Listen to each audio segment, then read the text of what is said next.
Quando a gente começa a pesquisar como armazenar alimentos, uma das coisas que mais aparece são aquelas mega prateleiras cheias de conservas. Mas você sabia que existem várias diferenças entre as conservas e que nem todas podem ser armazenadas aí na sua casa do mesmo jeito? No vídeo de hoje nós vamos saber tudo o que você precisa para poder armazenar conservas aí na sua casa. Olá, bem-vindos de volta ao Guia do Sobrevivente. Eu sou o Batata e há algum tempo atrás eu e minha família decidimos fazer um estoque de alimentos para 1 ano e meio. Se faltar no mercado, a gente tem 1 ano e meio de comida dentro de casa. E toda vez que você faz essas pesquisas, uma das coisas que mais aparecem, óbvio, e vem na cabeça de todo mundo, são as conservas feitas em vidros ou algumas até em embalagens que a gente vai ver mais a seguir. Acontece que nem sempre todas as teorias que você vê nas páginas e até em alguns canais são corretas quando você lida com conservas em vidro. Elas são um pouquinho melindrosas e nós vamos tratar disso já já. Antes, eu preciso que você entre aqui, dê o seu like, se inscreva no canal se você ainda não for inscrito para mais vídeos como esse, porque a gente precisa sim que você se inscreva, deixe seu like e que deixe essa força pra gente, senão a gente desaparece aqui no YouTube.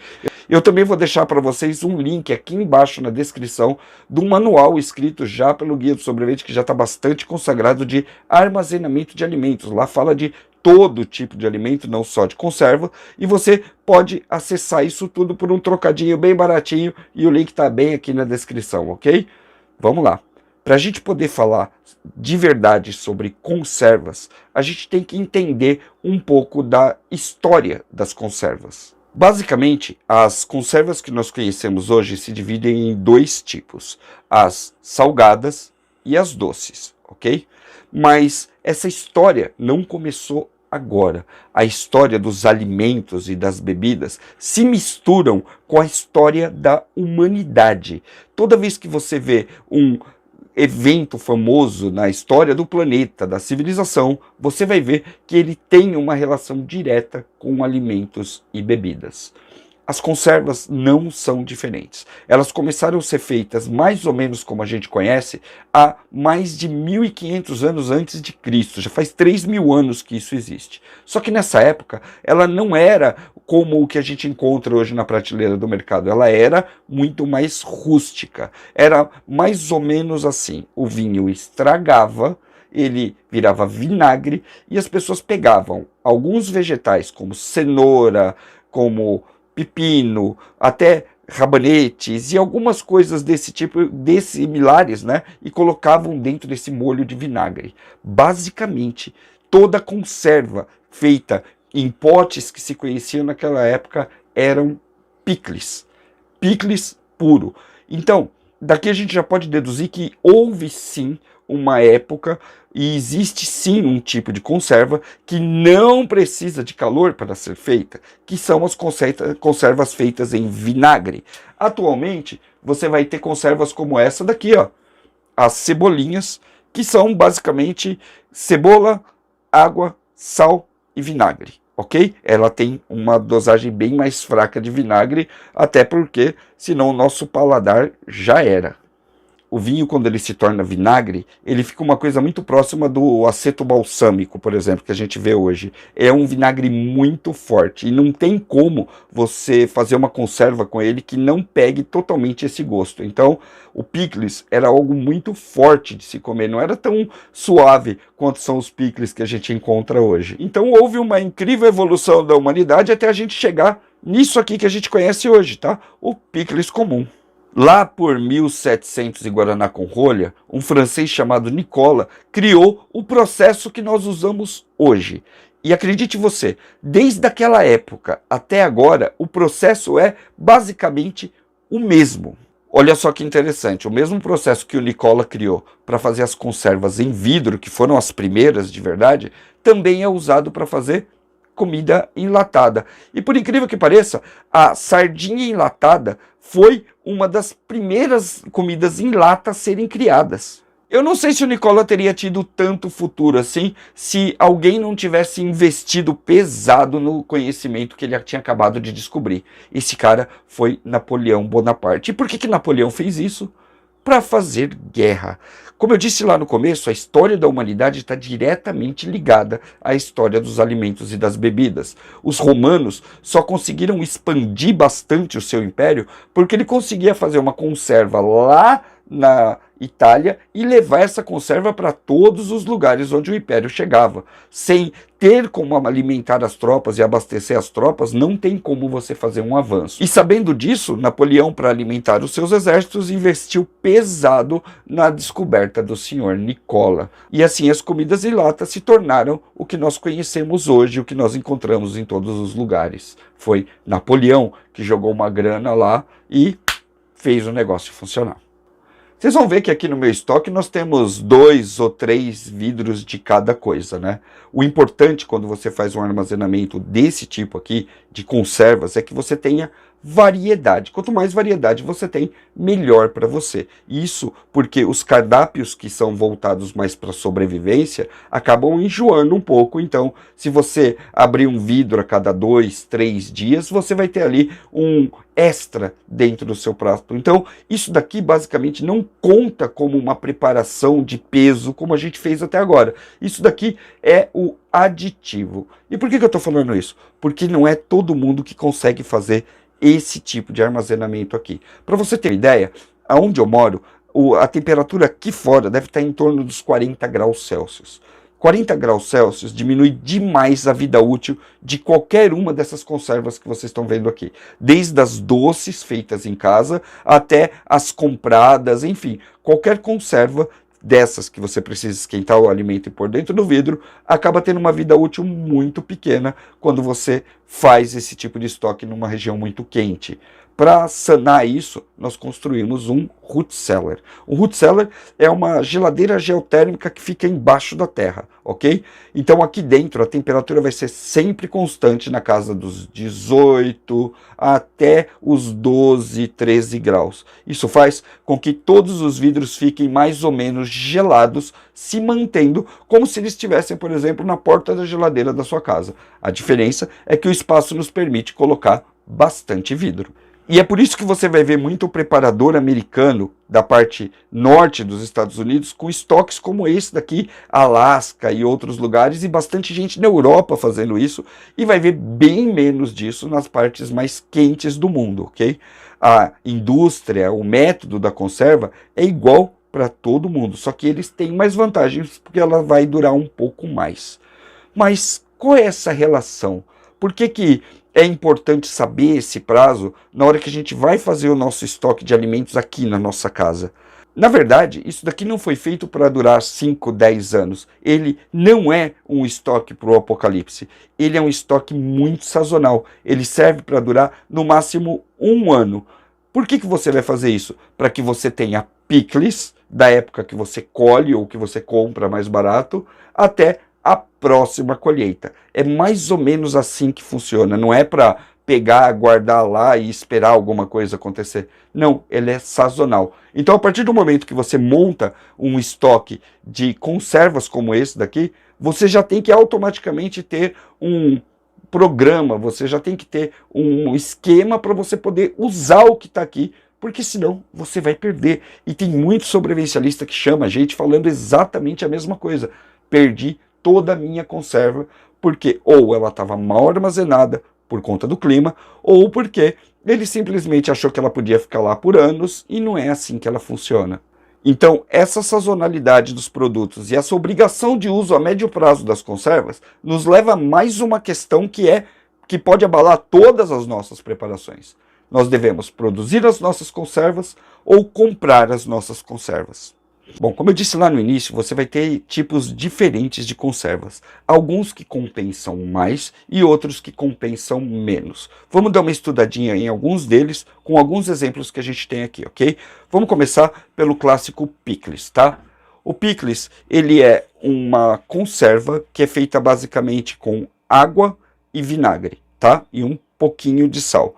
Você vai encontrar no mercado os mais salgados e uns menos salgados. Mas aquela receita da vovó, é talvez o maior tesouro que você tenha na sua casa, porque a vovó já conseguiu colocar ali a medida exata de vinagre, sal e água para que ele mais ou menos se estabilizasse, ok? Então você tem que fazer um estudo disso aqui. Qual é o método para ser feito isso aqui?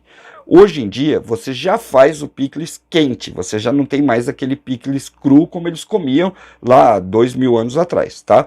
O picles quente, você vai colocar o vidro dentro da água, vai ferver todo esse conjunto aqui junto, ok? Ele vai pasteurizar basicamente tudo que tem lá dentro. Depois disso, quando ele fechar, ele vai interromper o processo biológico lá dentro até você abrir ele novamente. Quando você abrir, ele automaticamente começa a se degradar, ok? Lógico que numa velocidade bem mais devagar. Mas basicamente é isso que está aqui. Isso daqui compensa você pegar e tentar fazer na sua casa, porque os recursos para fazer isso daqui são pequenos. Você não vai precisar, por exemplo, de uma autoclave para fazer isso aqui. Uma autoclave é uma panela de pressão própria para chegar na temperatura ideal para algumas preparações, não para todas as preparações. Por acaso, a autoclave é indicada para aquelas que são mais idealizadas para o sobrevivencialista, aquelas que são mais comida de verdade. Eu vou mostrar uma para você. Dá uma olhada aqui, isso daqui é pinhão em conserva. Para esse pinhão aqui ser feito, ele teve que ser cozido dentro do vidro. Chegar no ponto dele dentro do vidro. Então você vai montar o vidro todo, tá? Com todos os temperos, com todos os pinhões crus lá dentro. Vai lacrar esse vidro e vai colocar dentro da autoclave. Ela vai dar pressão e vai dar temperatura suficiente da panela para que ele seja cozido. Dá para fazer de outra forma? Dá, mas você levaria um dia inteiro cozinhando ele em água normal dentro de uma panela, o que faz com que o custo da conserva vai para a estratosfera. Então, não compensa você tentar fazer isso em casa, gastando os seus recursos, comprando pinhão e tudo mais, para você chegar nisso daqui. Mais uma coisa, tem coisa que não compensa você fazer, que compensa você comprar. Por exemplo, eu não quero 100 vidros de pinhão em conserva, eu quero 1, 2 ou 3 vidros. Para isso, eu teria que plantar uma árvore, esperar alguns anos, colher o pinhão, ter todo o equipamento. Então, sinceramente, para preparações pequenas, compensa você chegar lá e comprar o seu pinhão. O mesmo vale, por exemplo, para o palmito, tá? Palmito também tem um processo bem melindroso para você poder fazer as suas preparações. Por quê? Porque ele tem uma chance muito grande de criar a enzima botulímica dentro dele. Então, quando você compra ele de uma fonte onde você sabe que ele é confiável, uma fonte profissional, vale a pena. Vale muito mais do que você plantar a palmeira, esperar ela crescer, criar o palmito, cortar o palmito, cozinhar o palmito, comprar a panela autoclave. Então, para a grande maioria dessas comidas sazonais, a pessoa que faz ela em escala industrial tem vantagem, mas o sobrevivencialista em si não tem. Ele vai ter vantagem em comidas muito mais simples, como, por exemplo, o clássico picles de pepino.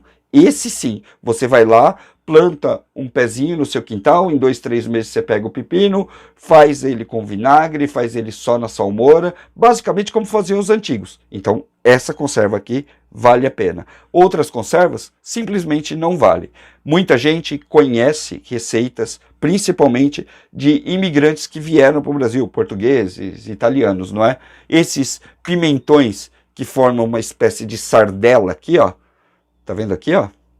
Essa sardela aqui, ela é feita, não é nem em água e nem em vinagre, ela é feita em óleo. Basicamente, é pimentão curtido em óleo que dura aqui por muito tempo, porque o óleo também é um conservante. Você vai achar isso também em outras preparações que são mais simples, como, por exemplo, pimentas, tomate seco.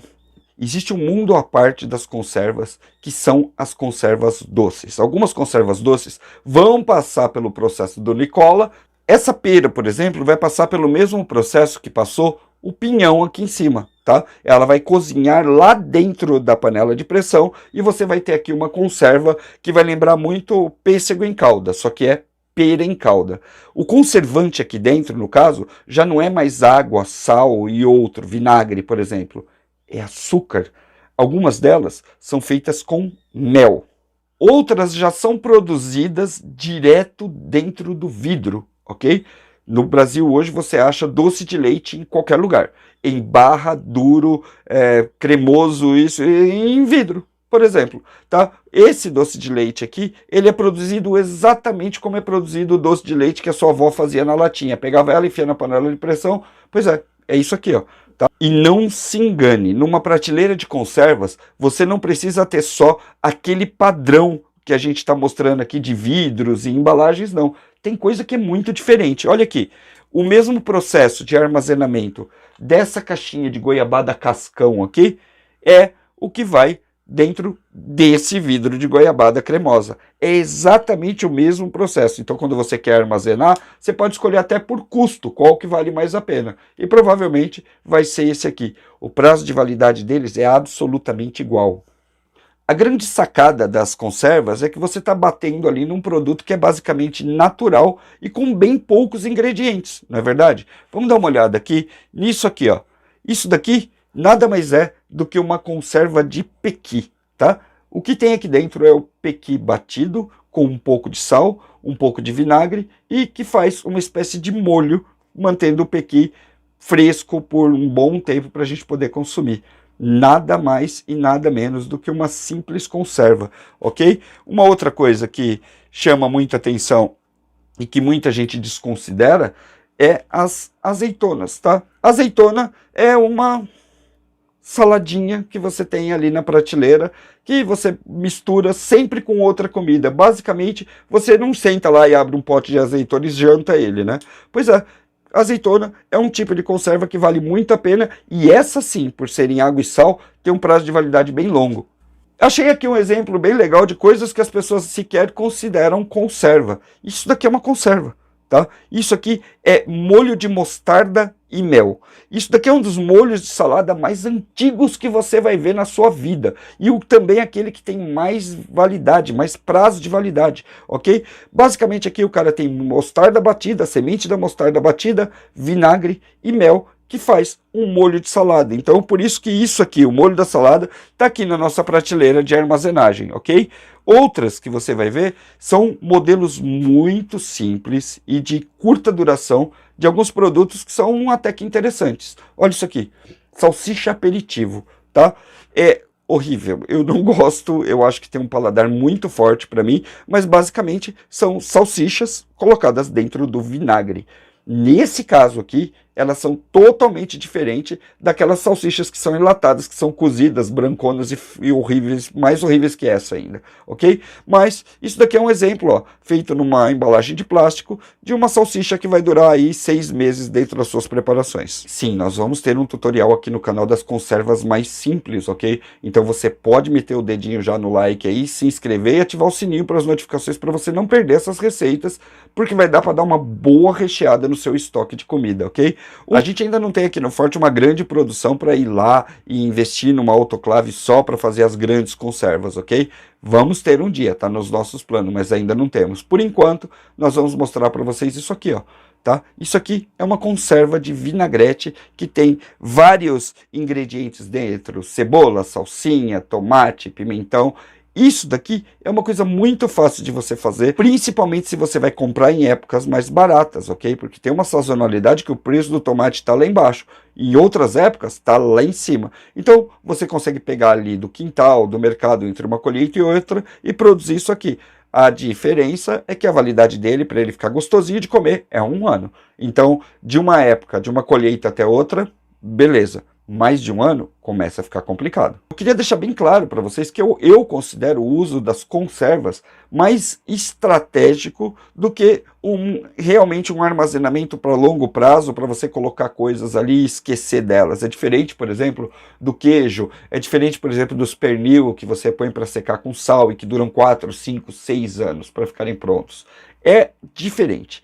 Então, não dá para confundir o uso das compotas, das conservas, com o uso que a gente tem, por exemplo, dos estoques rotativos de arroz, feijão e daquela comida que é o grosso mesmo da preparação. E é por isso, por esse motivo, que eu não coloco as conservas como sendo uma regra ou sendo um básico da preparação e do sobrevivencialismo, que é quase um contrassenso, porque toda vez que você vê uma imagem lá de fora, você vê aquelas prateleiras enormes e muitos brasileiros que moram principalmente em regiões quentes, acabam achando que tem que fazer isso, pagam até um pouco mais caro na conserva e acabam perdendo tudo aquilo que eles têm. Então, não é para todo mundo. O pessoal que está tendo mais sucesso com isso, com esses armazenamentos e que consegue um prazo um pouquinho maior, é mais o pessoal do sul do país, em áreas que são relativamente mais frias.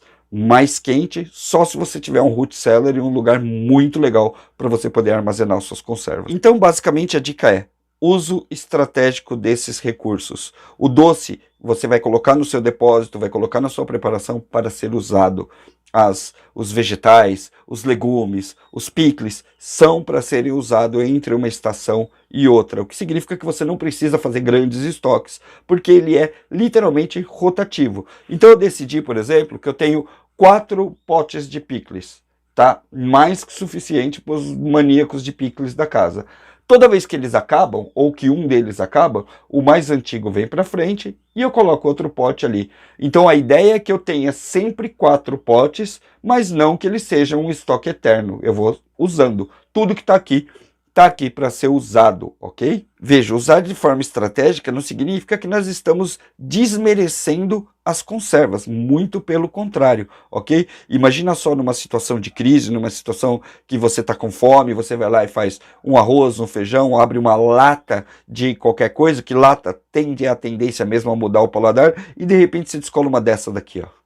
Cebolas em conserva com pimenta. Você automaticamente vai acrescentar ali um frescor no seu prato, vai trazer ali uma renovação de paladar, falando um pouquinho de gastronomia, que vai ajudar você a passar por essa fase muito melhor. Por isso que, para o sobrevivencialista, uma variedade é muito mais importante do que uma quantidade gigante de alimento armazenado dessa forma aqui. As conservas mudaram o mundo, meu chapa, e tem um motivo. Elas foram criadas para levar a comida de um lado para o outro por um período curto e principalmente para levantar a moral de quem come. Porque, sinceramente, tem coisa aqui que são simplesmente deliciosas e que nós temos que manter o root cellar fechado, a chave, senão acaba tudo em uma semana.